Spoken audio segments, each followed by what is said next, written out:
Whether you're looking for answers to specific life questions or seeking to become the best version of you possible, welcome to the Mental Breakdown and Psych Reg podcast, where we offer insight, information, and strategies based upon research and years of practice as clinical psychologists.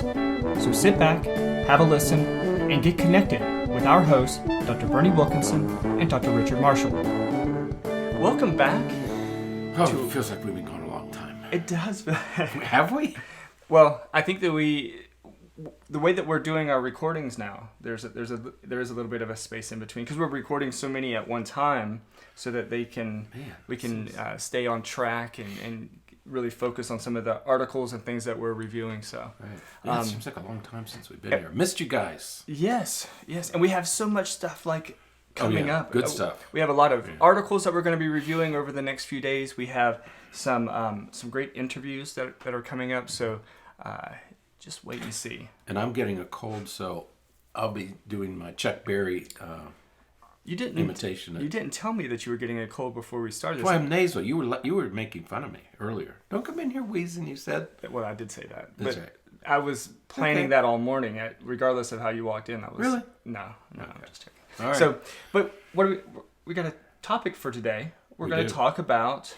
We're going to review this great slideshow that we found on WebMD. Now, I really like how WebMD does the slideshows, where it's just great information presented pretty concisely, this is one about how to motivate your kids without using bribery. That's right. I like this one because parents frequently ask that question. Well, I feel like I'm bribing my child to be good. Right. And they're right. Some of what we call behaviorism is sort of bribery. If you do this, I'll give you this. Doesn't have to be. Right. Okay? And this comes under that hang. We did a podcast a few weeks ago, maybe a week or so ago, about models of parenting. It's model and teach versus tell and punish. Right. Okay. Yep. And this comes under that model and teach sort of paradigm. Mm-hmm. Absolutely. I like it. Yeah. So the slideshow has 10 different things that you can do to help motivate your kids. But we're just going to go through a few of them, some of our favorites, because to do all 10 would be a little bit longer. So, but let's talk about at least 5 of the good ones. Okay. They're all good. They're all good, but 5 are more useful. Right. Now, going along with exactly what you said just a moment ago, the first one is to show them how. Right. I think that kids are much more motivated to do things when they see you doing them. Right. That's right. If you're eating healthy, they're going to want to eat healthy. If you're exercising, they're going to want to exercise.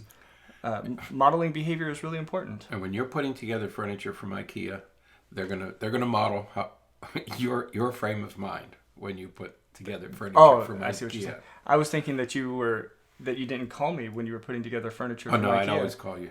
Man, I like putting together furniture. So, some people get frustrated by that. Yeah. And your kids will model. Right, exactly. What they see you do. So show them. Amazing, huh? Yeah. So, absolutely. Show them and model the behavior that you want them to exhibit. So that's number one. Another one is to reward them with your time. Now, the reason that I like this one is because it's not really using...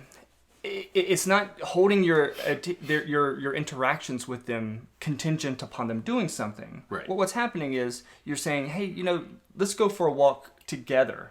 Let's do this together. Right. So instead of, it goes along with showing them how, but it's not just expecting them to do something and then say, okay, well, since you did that, let me show you how much I like you. That's right. What you're doing is you're saying, let's do some of these things together and rewarding their activities by being there with them. That's right.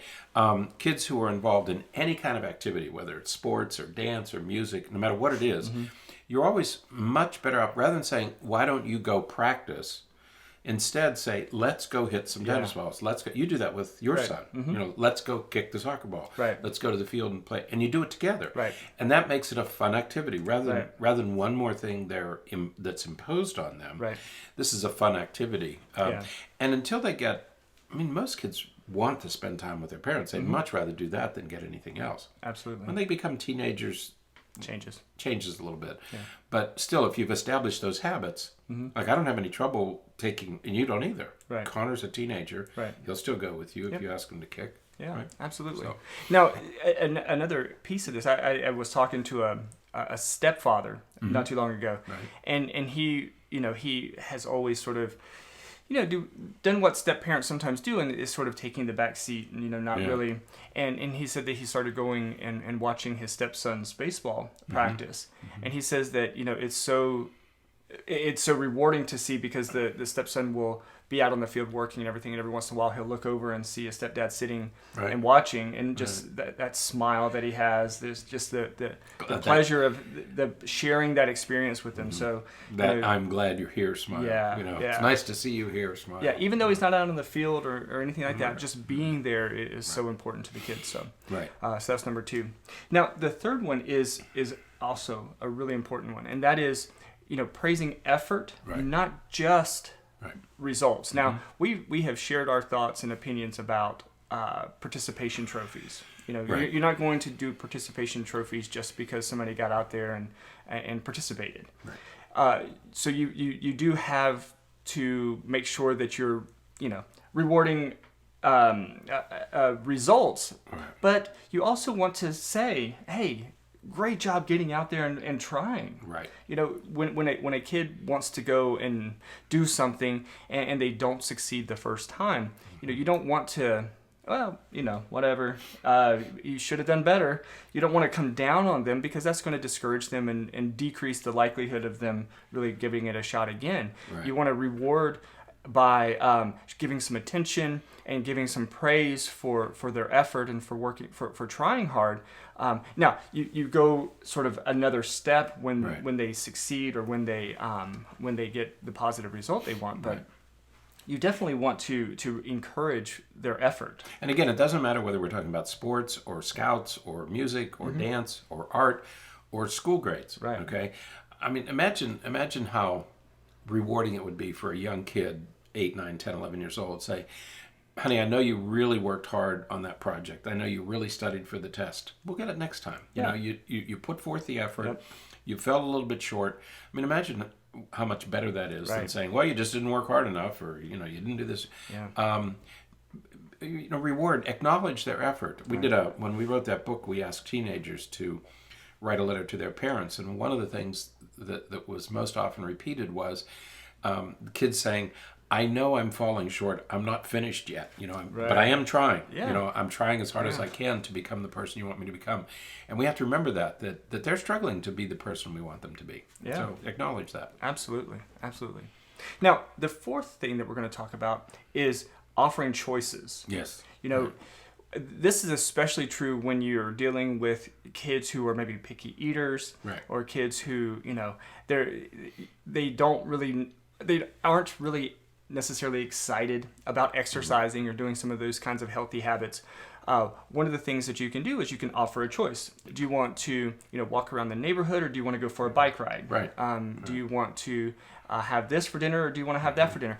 You're keeping the choices under your control, so they're still healthy choices. Yeah. But you're allowing them to decide what they want. Yeah. Do you want to do your homework at 5 o'clock or 7 o'clock? Right. You don't get to choose whether you do your homework or not. But you do get to choose when you can do it. Do you want to do your homework on Friday night so you're done? Or do you want to get up Saturday morning and do it? Right. You're going to do it. Right. Yeah, you don't want to say, what do you want for dinner? Because they will say McDonald's. And if you don't want them to have McDonald's, don't leave it open. Let that be a choice. Mm-hmm. So you give them a restricted range for their choices, and you'll find that they will make choices, and it'll be much better. If you're prepared to make chicken or beef, those are the two choices. Right. Would you rather have steak or chicken tonight? Exactly. So then you avoid the McDonald's thing altogether. If you leave it open-ended, you're going to end know up what you're going to get. You never know what you're going to end up with lobster and shrimp.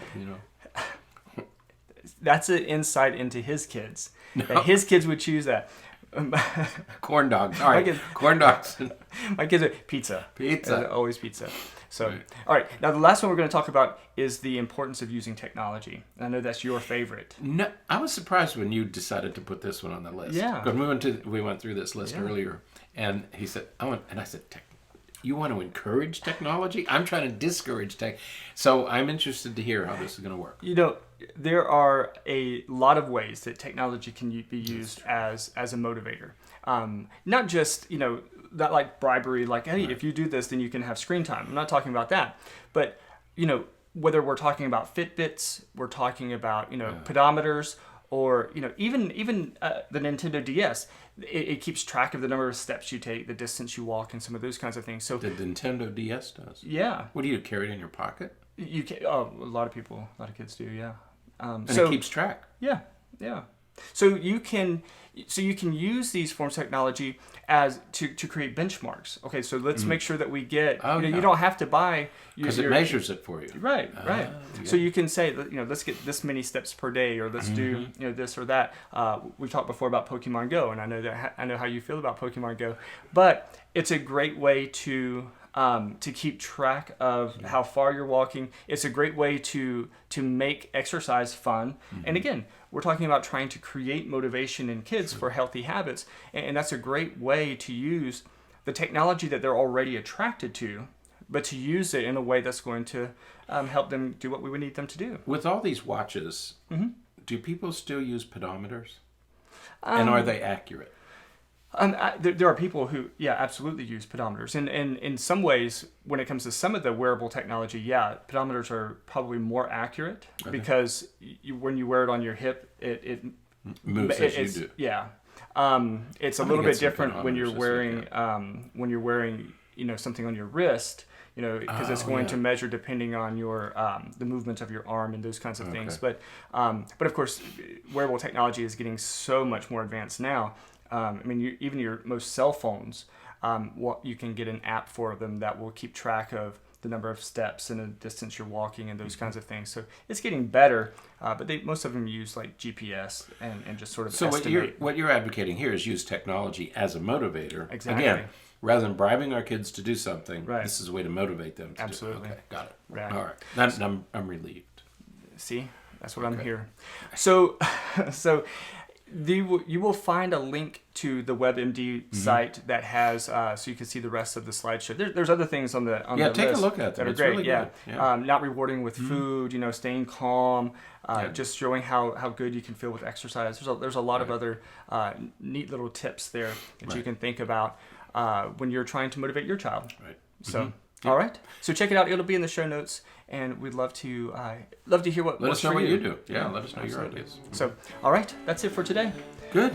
Until next time, stay happy, stay healthy, and forget to be afraid.